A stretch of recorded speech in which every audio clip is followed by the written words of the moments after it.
ಇನ್ನು ಕರ್ನಾಟಕಕ್ಕೆ ಬಂದಾಗ ತೆಂಗು ಬೆಳೆಗಾರರಿಗೆ, ಕೊಕ್ಕೋ ಬೆಳೆ ಬೆಳೀತಕ್ಕಂಥವ್ರಿಗೆ, ಕ್ಯಾಶ್ಯೂನಟ್ ಬೆಳೀತಕ್ಕಂಥವ್ರಿಗೆ, ಒಂದು ಶ್ರೀಗಂಧ ಬೆಳೀತಕ್ಕಂಥವ್ರಿಗೆ ಹೆಚ್ಚಿನ ರೀತಿಯಲ್ಲಿ ಆರ್ಥಿಕ ನೆರವುಗಳನ್ನು ತರ್ತಕ್ಕಂಥದ್ದಕ್ಕೆ ಓವರ್ ಆಲ್ ಬಜೆಟ್ನಲ್ಲಿ ಇವತ್ತು ಎನ್ಕರೇಜ್ ಕೊಡ್ತಕ್ಕಂಥದ್ದು ಏನಾಗಿದೆ, ಕರ್ನಾಟಕಕ್ಕೆ ಸಿಂಹ ಪಾಲಿದಲ್ಲಿ ಬರ್ತದೆ. ಖಾಲಿ ಚಂಬು ಈ ಸರ್ಕಾರದ್ದು. ಕೇಂದ್ರ ಸರ್ಕಾರ ಕೊಟ್ಟು ದುಡ್ಡನ್ನು ಸರಿಯಾಗಿ ಉಪಯೋಗ ಮಾಡ್ಕೊಳ್ಳಿಲ್ಲ ಯಾವುದನ್ನು ಸಹ. ಇವತ್ತು ಪದೇ ಪದೇ ಕೇಂದ್ರ ಸರ್ಕಾರ ನಮಗೆ ಫೈನಾನ್ಸ್ ಕಮಿಷನ್ ಇಂದ ಬರ್ತಕ್ಕಂಥ ಒಂದು ತೀರ್ಮಾನಗಳಲ್ಲಿ ನಮ್ಗೆ ಅನ್ಯಾಯ ಮಾಡಿದ್ದಾರೆ, ನಾವು ಹೆಚ್ಚಿನ ತೆರಿಗೆ ಕಟ್ತೀವಿ ಅಂತಕ್ಕಂಥದ್ದನ್ನು ಏನು ಹೇಳ್ತಾರೆ. 16ನೇ ಹಣಕಾಸಿನ ಆಯೋಗದಲ್ಲಿ ಏನವರು 14th ಫೈನಾನ್ಸ್ ಕಮಿಷನ್ ನಲ್ಲಿ ನಮಗೆ ಸ್ವಲ್ಪ ಹೆಚ್ಚಿನ ದುಡ್ಡು ಬರ್ತಾ ಇತ್ತು, 14.7 ಏನೋ ಸಮಥಿಂಗು, ಅದನ್ನ 15ನೇ ಹಣಕಾಸು ಆಯೋಗದಲ್ಲಿ 13.67 ಇಳಿಸಿದ್ದಾರೆ. ಅದರಿಂದ ನಮಗೆ ಡಿವಲ್ಯೂಷನ್ ಅಮೌಂಟ್ ಬರ್ತಕ್ಕಂಥದ್ದು ಕಡಿಮೆ ಆಗೋಯ್ತು ಅಂತ ಏನು ಹೇಳ್ತಾ ಇದ್ರು. ಈ 16ನೇ ಹಣಕಾಸು ಆಯೋಗದಲ್ಲಿ 13.6 ಇಂದ 14.14ಗೆ ಅದೇ 3.67 ಅದರಿಂದ 15ನೇ ಹಣಕಾಸು ಆಯೋಗದಲ್ಲಿ ಏನಿತ್ತು ಅದನ್ನ 41% ಡಿವಲ್ಯೂಷನ್ ಅಮೌಂಟ್, ಅದು ಬೇರೆ. ಇಲ್ಲಿ ಯಾವ್ಯಾವ 100 ರೂಪಾಯಿ ಇಲ್ಲಿ ಅದೇನೋ ಹೇಳ್ತಿದಾರಲ್ಲ, ಯಾವ್ಯಾವ ರಾಜ್ಯಕ್ಕೆ ಎಷ್ಟೆಷ್ಟು ಕೊಡ್ತಾರೆ ಅನ್ನೋದು ಅದೇ ಹೇಳ್ತಾ ಇದ್ದೀನಿ. ಇಲ್ಲಿ ನಮಗೆ 3.64 ಏನು ಫಿಕ್ಸ್ ಆಗಿತ್ತು, ಕಡಿಮೆ ಮಾಡಿಬಿಟ್ಟಿದ್ರು 15ನೇ ಹಣಕಾಸು ಆಯೋಗದಲ್ಲಿ. ಅದನ್ನ ಈ 16ನೇ ಹಣಕಾಸು ಆಯೋಗದಲ್ಲಿ 4.17 ಇವತ್ತೇನು ಏರಿಕೆ ಮಾಡಿದ್ದಾರೆ ಡೆವಲ್ಯೂಷನ್ ಅಮೌಂಟ್ನಲ್ಲಿ. ಆ ಏರಿಕೆ ಆಗಿದ್ರಿಂದ 50,000 ಕೋಟಿಯಿಂದ 63,000 ಕೋಟಿ ಇವತ್ತು ಹಣ ಪ್ರತಿ ವರ್ಷ ದೊರಕತಕ್ಕಂಥದ್ದಕ್ಕೆ ಸುಮಾರು 8,500 ಕೋಟಿ ಹೆಚ್ಚಿನ ರೀತಿಯಲ್ಲಿ ಅದರಲ್ಲಿ ಹಣ ಬರೋದು ಒಂದು ಭಾಗ, 63,000 ಕೋಟಿ ಅದರಲ್ಲಿ ಬರೋದು ಒಂದು ಭಾಗ. ಹಲವಾರು ಇಲಾಖೆಗಳಲ್ಲಿ, ವಿಶೇಷವಾಗಿ ಕೃಷಿ ಇಲಾಖೆನಲ್ಲಿ 1,62,000 ಕೋಟಿ ಈ ವರ್ಷದ ಬಜೆಟ್ನಲ್ಲಿ ಇವತ್ತೇನು ಹಣ ಇಟ್ಟಿದ್ದಾರೆ. ಹಲವಾರು ಸ್ಕೀಮ್ಗಳಲ್ಲಿ ಇವತ್ತು ರಾಜ್ಯ ಸರ್ಕಾರಕ್ಕೆ ಹಣ ಬರ್ತಕ್ಕಂಥದ್ದಿದೆ.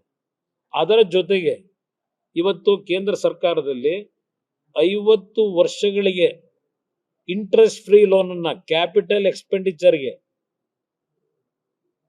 ವಿತೌಟ್ ಇಂಟ್ರೆಸ್ಟು 50 ವರ್ಷಗಳಿಗೆ ಸುಲಭ ದರದ ಸಾಲವನ್ನು ಕೊಡ್ತಕ್ಕಂಥದ್ದು ಸಹ ಏನಿದೆ, ಅದರಲ್ಲೂ ಸಹ ನೀವು ಉಪಯೋಗ ಮಾಡ್ಕೊಳ್ಳಿಕ್ಕೆ ಅವಕಾಶ ಇದೆ. ಅದು ಸಹ ಇವತ್ತು ರಾಜ್ಯ ಸರ್ಕಾರಕ್ಕೆ ಅನುಕೂಲ ಆಗ್ತಕ್ಕಂಥದ್ದು.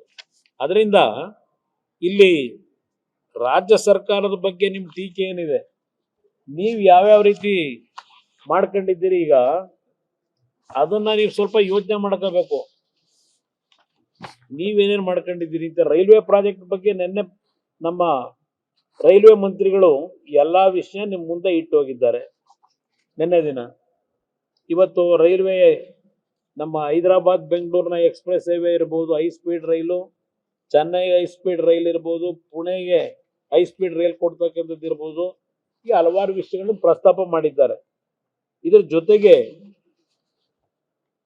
ಹೈಟೆಕ್ ಟೂಲ್ ರೂಮ್ಸ್ ಅಂತ ಮೆಷಿನ್ ಟೂಲ್ಸ್ ಯಂತ್ರೋಪಕರಣ CPSE ಮುಖಾಂತರ ಲೀಡ್ ಫೆಸಿಲಿಟೀಸ್ಗೆ ಈ ಬಾರಿ ಹೆಚ್ಚಿನ ಒಂದು ಉತ್ತೇಜನ ಕೊಡಬೇಕು ಅಂತಕ್ಕಂಥದ್ದು ಏನಿದೆ, ಅದರ ಮುಖಾಂತರ ಈ MSMEಗಳ ಸ್ಟಾರ್ಟ್ಅಪ್ಗಳು ಮತ್ತು ನಿಖರವಾದ ಪರಿಕರಗಳು ಮತ್ತು ಸುಧಾರಿತ ಉತ್ಪಾದನಾ ಸೇವೆಗಳನ್ನು ಹೊಂದಿರುವ ತಯಾರಿಕೆಗೆ ದೊಡ್ಡ ಪ್ರಮಾಣದಲ್ಲಿ ಬೆಂಬಲನೂ ಕೊಡ್ತಾ ಇದ್ದಾರೆ.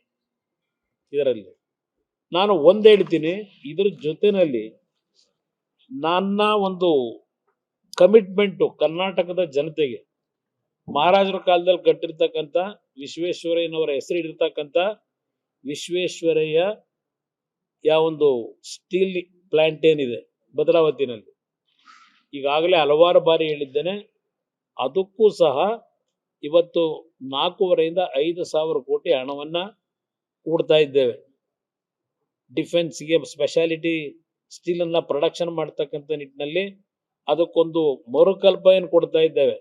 ಪುನಶ್ಚೇತನ ಇದು ನರೇಂದ್ರ ಮೋದಿಯವರ ನಾಯಕತ್ವದಲ್ಲೇ ಈ ಕಾರ್ಯಕ್ರಮಕ್ಕೂ ಚಾಲನೆ ಕೊಟ್ಟಿದ್ದೇವೆ.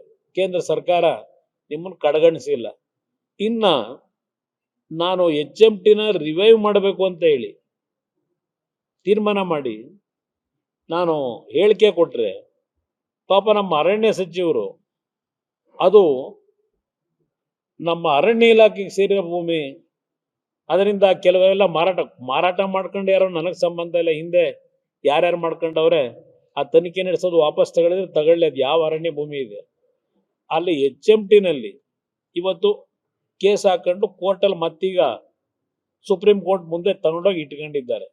ಆ ಅರಣ್ಯ ಸಚಿವರಿಗೆ ಕೇಳಲಿಕ್ಕೆ ಬಯಸ್ತೀನಿ, ಅರಣ್ಯ ಇಲಾಖೆಗೆ ಸೇರಿರ್ತಕ್ಕಂಥ ಸುಮಾರು 65 ಎಕರೆ ಭೂಮಿಯನ್ನ ಹಾರ್ಟ್ ಆಫ್ ದಿ ಸಿಟಿ ಒಳಗೆ ಹಲವಾರು ಸಂಘ ಸಂಸ್ಥೆಗಳಿಗೆ ಕೊಡ್ತಕ್ಕಂಥ ನಿರ್ಧಾರ ಇತ್ತೀಚೆಗೆ ಕ್ಯಾಬಿನೆಟ್ ಅಲ್ಲಿ ಮಾಡಿದ್ರು. ಅವ್ರು ಏನ್ ಸಾಧನೆ ಮಾಡ್ತಾರೆ, ಸಮಾಜಕ್ಕೆ ಏನ್ ಕೊಡುಗೆ ಕೊಡ್ತಾರೆ ಅಂತ ಅರಣ್ಯ ಇಲಾಖೆ ಭೂಮಿನ ಇವತ್ತು ಕೊಡ್ತಕ್ಕಂಥ ನಿರ್ಧಾರ ಮಾಡಿದಿರಲ್ಲ, ಅದಕ್ಕೇನಪ್ಪ ಹೇಳ್ತೀರಿ? ಆ ಕುದುರೆಮುಖ ಕಿಯೋಸಿಲ್ಲು ಆ ಸಂಸ್ಥೆಗೆ ಕೊಟ್ಟಂತ ಭೂಮಿನಲ್ಲಿ ಇವತ್ತು ಅದರನ್ನ ತೆಗಿಲಿಕ್ಕೆ ಅವಕಾಶ ಕೊಡ್ತಾ ಇಲ್ಲ ಈ ರಾಜ್ಯ ಸರ್ಕಾರ. ಎಷ್ಟು ಮಟ್ಟಿಗೆ ಇವರ ಕೋಆಪರೇಷನ್ ಇದೆ? ನಾನೇ 2-3 ಬಾರಿ ಹೇಳಿದೆ, ಮುಖ್ಯಮಂತ್ರಿಗಳ ಸಭೆ ಕರೀರಿ, ಏನಿದ್ರು ಅಥವಾ ಏನಾದರೂ ಸಮಸ್ಯೆಗಳಿದ್ರೆ ಸರಿಪಡಿಸ್ಲಿಕ್ಕೆ ತಯಾರಾಗಿದ್ದೇನೆ ಅಂತ ಹೇಳಿ. ಎಷ್ಟು ಮಟ್ಟಿಗೆ ನಿಮ್ಮ ಸಹಕಾರ ಇದೆ? ಪದೇ ಪದೇ ಬಿಜೆಪಿಯ ಎಂಪಿಗಳು ಬಾಯಿ ತೆಗಿಯಲ್ಲ, ನಮ್ಮ ರಾಜ್ಯದ ಎಂಪಿಗಳು ಬಾಯಿ ತೆರೆಯಲ್ಲ. ಬಾಯಿ ತೆರೆಯಲಿಕ್ಕೆ ನೀವು ನಮಗೇನು ಸಹಕಾರ ಕೊಟ್ಟಿದ್ದೀರಿ?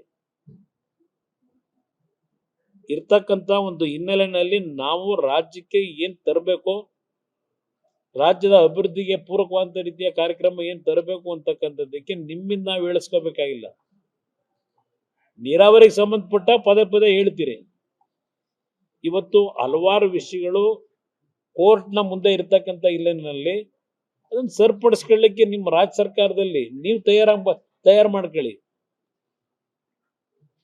ಈ ಕ್ಷಣದವರೆಗೆ ಈಗಾಗಲೇ ಹೆಚ್ಚು ಕಡಿಮೆ ನಾನು ಮಂತ್ರಿಯಾಗಿ ಕೇಂದ್ರ ಸರ್ಕಾರದಲ್ಲಿ ಹೆಚ್ಚು ಕಡಿಮೆ 1.25 ವರ್ಷ ಆಗಿರಬೇಕು.